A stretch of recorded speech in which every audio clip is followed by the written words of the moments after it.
Salut les amis, on se retrouve pour une nouvelle vidéo, une vidéo qui va être très rapide, mais qui va être très sympa quand même. Je vais vous parler de cet indicateur qu'est le CIES, mais surtout de la lettre hebdomadaire qu'ils ont sortie, la lettre qui répertorie les jeunes joueurs les plus expérimentés selon du coup tous leurs indicateurs, les statistiques qui ont été étudiées, tout ça.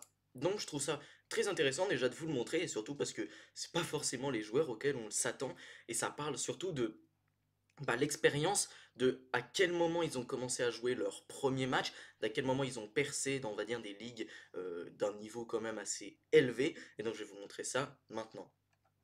Donc, 13 ans après la première édition, l'équipe de recherche de l'Observatoire du football CIES est très fière de présenter sa 500e lettre hebdomadaire. Pour l'occasion, nous mettons en exergue les joueurs nés en 2001 ou après ayant disputé le plus grand nombre de matchs officiels dans des compétitions au niveau senior depuis le début de leur carrière par année de naissance. Voilà, ça, cette introduction est bien meilleure que celle que je vous ai faite en début de vidéo, mais elle résume très bien du coup ce qui va être montré et du coup c'est très intéressant évidemment de le voir et je vais vous montrer ça du coup dans cette petite vidéo, mais juste avant je vous invite à vous abonner à la chaîne, c'est le meilleur soutien possible pour moi si vous aimez mon contenu.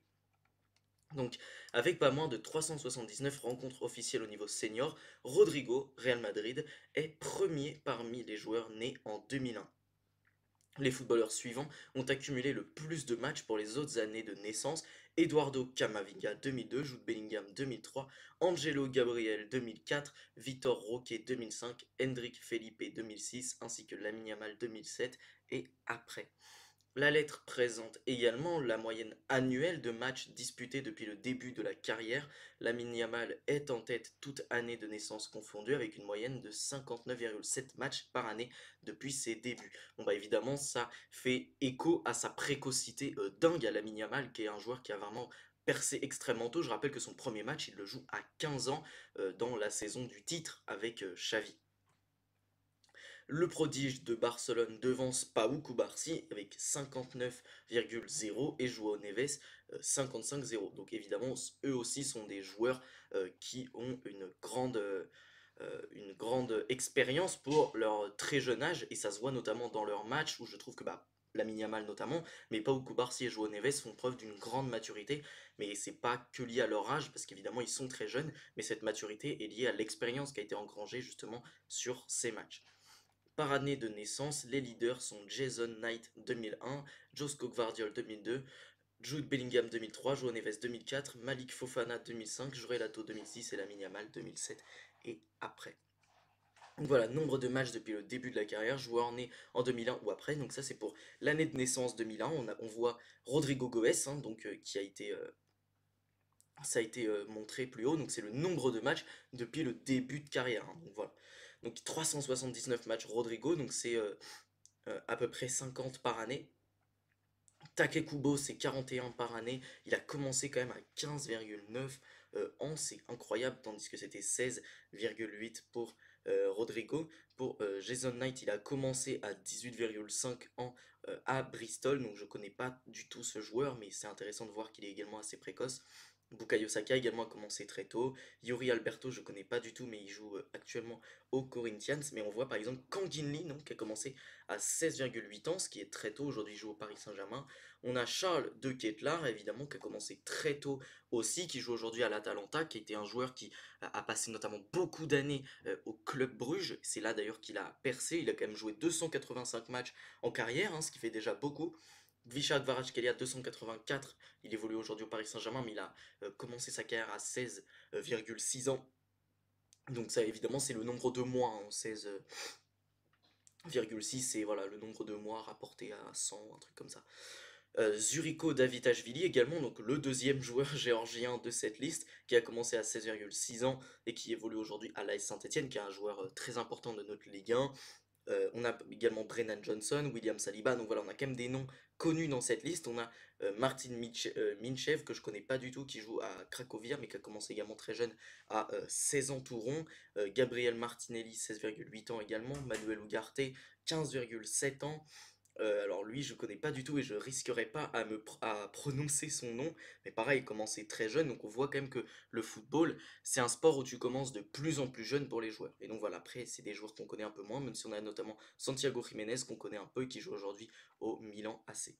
Pour ce qui est de l'année 2002, c'est également très intéressant puisqu'on a également Eduardo Camavinga qui est comme à 48 matchs par année, 317 matchs joués, qui a percé, qui a commencé à 15,8 ans à Rennes, hein, donc pour ceux qui s'en rappellent, on a également Ryan Gravenberch qu'on connaît bien dans ce circuit, Adam Lozek également qui a été recruté par le Bayer Leverkusen qui est aujourd'hui prêté au TSG Hoffenheim si je ne me trompe pas, je crois que c'est un prêt, hein, qui a joué 44 matchs par année, il a percé également assez tôt, je crois que c'était en Roumanie, je crois que c'était le championnat où il avait percé, un truc comme ça.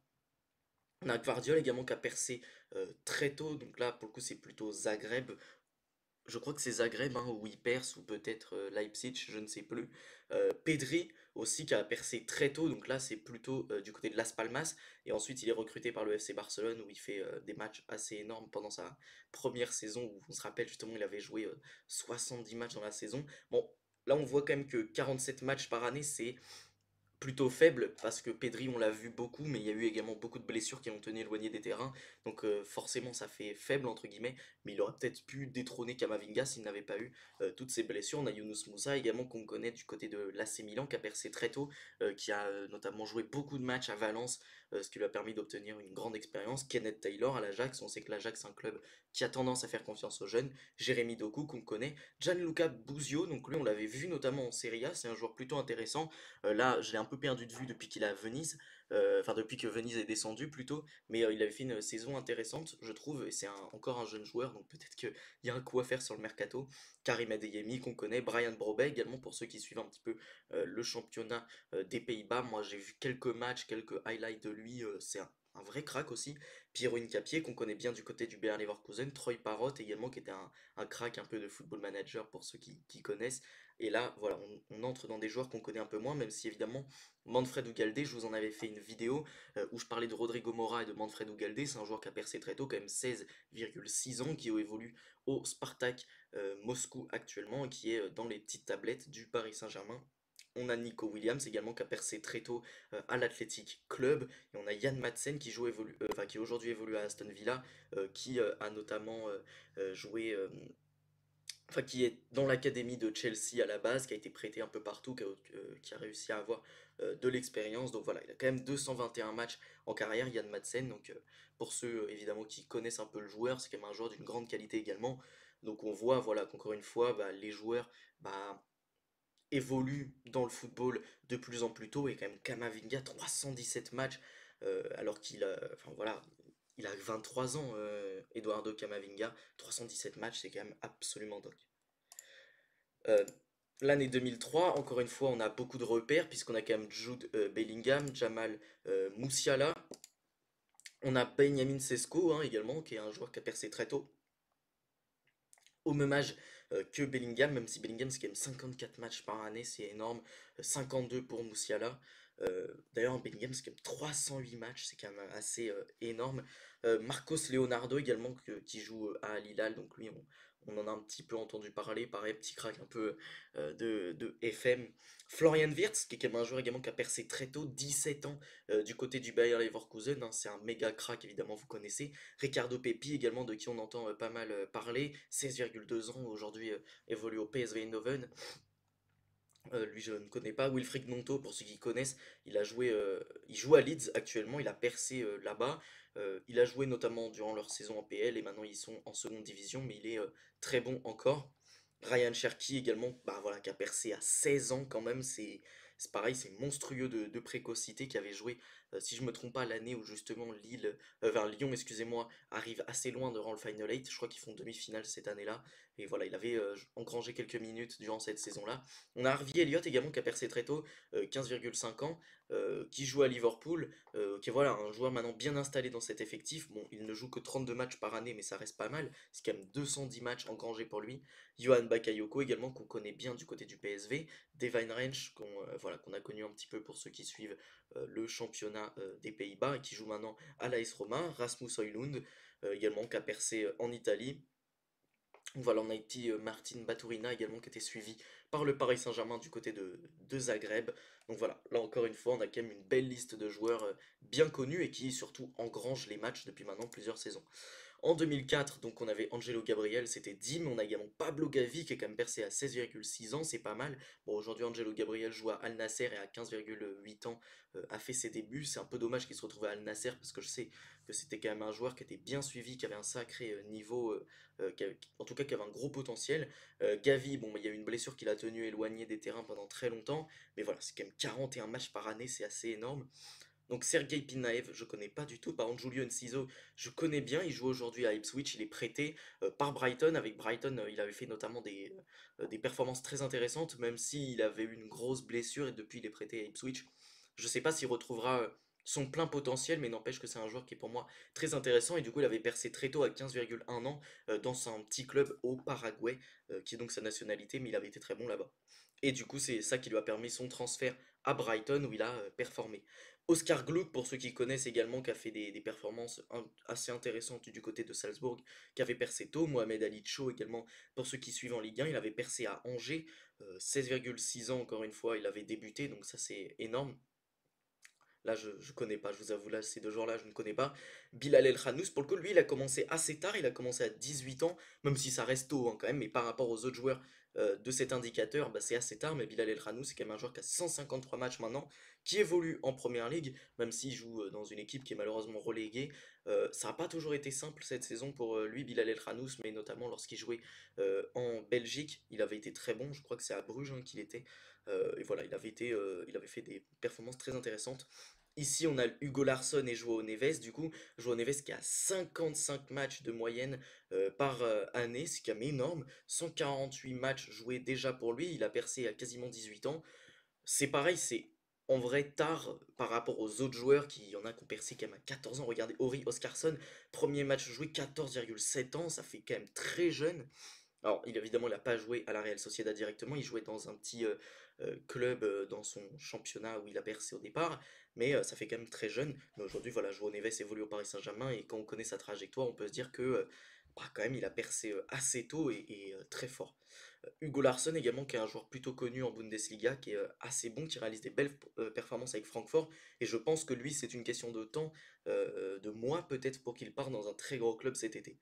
Garnacho, évidemment, qu'on connaît à Manchester United, sa saison est très compliquée, mais n'empêche que lorsqu'il a percé, il était très important. L'année dernière également, il avait fait une belle saison. Donc voilà, j'espère pour lui que ça va aller mieux. Andreas Schneiderjup également, qu'on connaît du côté de Benfica, qui est très intéressant. Savinho aussi, qui est aujourd'hui à Manchester City. Voilà, encore une fois, des joueurs très connus sur cette année 2004 qui jouent énormément de matchs. En 2005, bon voilà, on a des joueurs, on va dire, qui nous parlent peut-être un peu moins, mais on a quand même Victor Roque, qu'on connaît, qui aujourd'hui est retourné à Palmeiras. Antonio Nusa également du côté de Leipzig, hein, qui parle peut-être à quelques petits observateurs, notamment du football danois, où apparemment là-bas c'est un vrai espoir pour la nation. Aujourd'hui, il évolue à Leipzig, il joue pas tellement, mais voilà, moi je pense que ça va être un bon jeune qui peut exploser dans le futur dans leur effectif. On a Malik Fofana également qu'on connaît très bien en Ligue 1. On a Désiré Doué évidemment qu'on connaît très bien du côté du PSG. Rennes, on voit quand même que c'est une équipe qui n'hésite pas à faire jouer ses jeunes parce que 16,2 ans, c'est quand même très tôt pour les débuts. Il est à 38, quasiment 39 matchs par année. C'est déjà pas mal pour Désiré Doué qui a déjà 141 matchs joués. Ezekiel Banzuzi, je connais pas trop, Obed Vargas non plus. Arthur Vermieren également qui avait percé en Belgique. Aujourd'hui, la Leipzig un peu enterré, c'est un peu compliqué pour lui.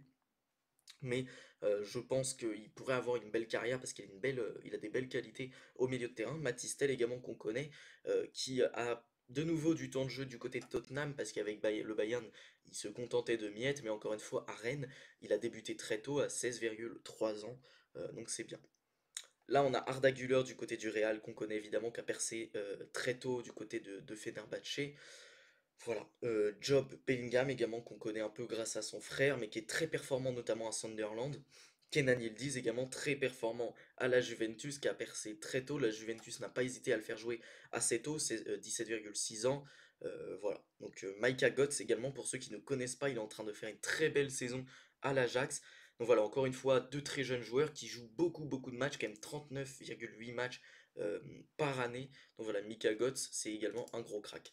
En 2006, on a Hendrik Jorelato, Warren Zaïre-Emery, Lucas Bergvall, Georges Ilenikena, qu'on connaît tous très très bien, qu'on percé très tôt. On a Archie Gray, on a voilà, Iran Kouda également, c'est un nom dont j'avais plusieurs fois entendu parler comme étant un sacré crack.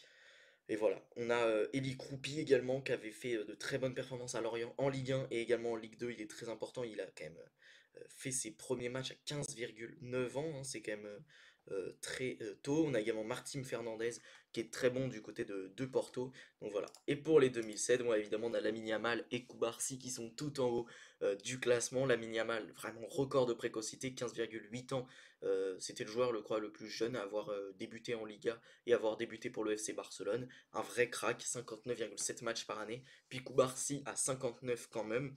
Et enfin, on a quand même Esteban Willian. Alors, Esteban, c'est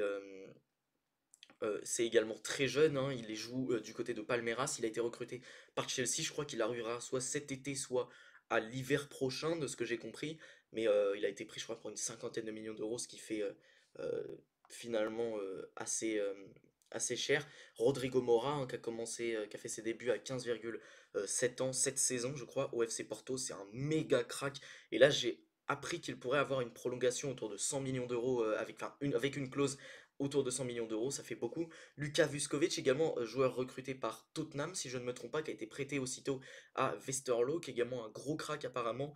Euh, 16 ans, ses débuts à 16 ans. Konstantinos Karetsas, également espoir du football grec, qui aujourd'hui évolue à Genk, 15,7 ans ses débuts. Donc on voit voilà, quand même des joueurs, encore une fois, très jeunes. Giovanni Kenda, qui va arriver à Chelsea à l'été 2026 pour 70 millions d'euros, un truc comme ça. Également gros crack qui a percé très tôt au Sporting et qui a vraiment explosé cette saison. Ayoub Boadi, également très jeune, hein, pour ceux qui connaissent, du côté de Lille, qui fait une grosse saison, 15,9 ans ses débuts. Pareil pour Charalampos Kostoulas, donc à l'Olympiakos, qui fait des bonnes performances. 15,7 ans, ses débuts, c'est beaucoup. Bon, par contre, il est quand même à 26 matchs joués par année. C'est pas non plus énorme, mais voilà, il vient de commencer, il vient vraiment voilà, de commencer à engranger du temps de jeu. C'est assez récent finalement son intégration dans l'équipe première. Donc voilà, il est déjà quand même à 58 matchs joués en pro, c'est déjà pas mal en senior du coup. Et on a ensuite Franco Mastantuono, dont j'ai peut-être déjà évoqué le nom sur la chaîne, je suis pas sûr, mais c'est également un gros crack qui pourrait apparemment être transféré dans les plus gros clubs. Il y a beaucoup de clubs qui le suivent, il est vraiment monstrueux à River. Et vraiment, voilà, on sait que du côté de River, il y a quand même des gros cracks qui sont sortis. On a notamment Julian Alvarez, on a Enzo également qui est issu de l'académie de River Plate, donc Enzo Fernandez. On a également Echeverry, donc, qui va rejoindre Manchester City, et peut-être Franco Mastantuono rejoint un autre grand club. Il peut jouer milieu offensif et ailier droit. Donc voilà, également très jeune joueur. Et lui, pour le coup, il a 43 matchs par année, parce que la saison précédente, il n'avait pas joué énormément. Donc voilà, Franco Mastantuono, c'est un vrai crack. Et donc voilà, c'est la fin de cette petite review de la lettre. Alors je vous ai pas apporté des connaissances tactiques sur ces joueurs-là énormes, mais je voulais quand même vous montrer ces petits joueurs, mettre un petit peu en lumière ces très jeunes joueurs qui ont déjà beaucoup d'expérience en professionnel, qui évoluent dans des ligues quand même un peu renommées et qui ont commencé parfois très tôt. Je pense notamment du coup à Enciso que je vous avais montré qui avait commencé à jouer au Paraguay. Donc voilà, cette vidéo n'est pas très longue, quoique 20 minutes c'est quand même déjà pas mal, mais je la trouvais quand même très intéressante pour vous. Je sais pas si c'est celle qui fera le plus de vues, mais n'empêche qu'elle était sympa. Donc voilà, si cette vidéo vous a plu, n'hésitez pas à liker la vidéo, à la commenter également pour vous me donner peut-être d'autres cracks que je ne connaîtrais pas, parce que vous avez bien vu dans la vidéo que je peux pas connaître tout le monde, je regarde pas tout, mais si vous les connaissez, je veux bien peut-être plus de précision, et je vous invite également à vous abonner si vous aimez mon contenu, ça ferait toujours plaisir. Sur ce, salut les amis, à la prochaine.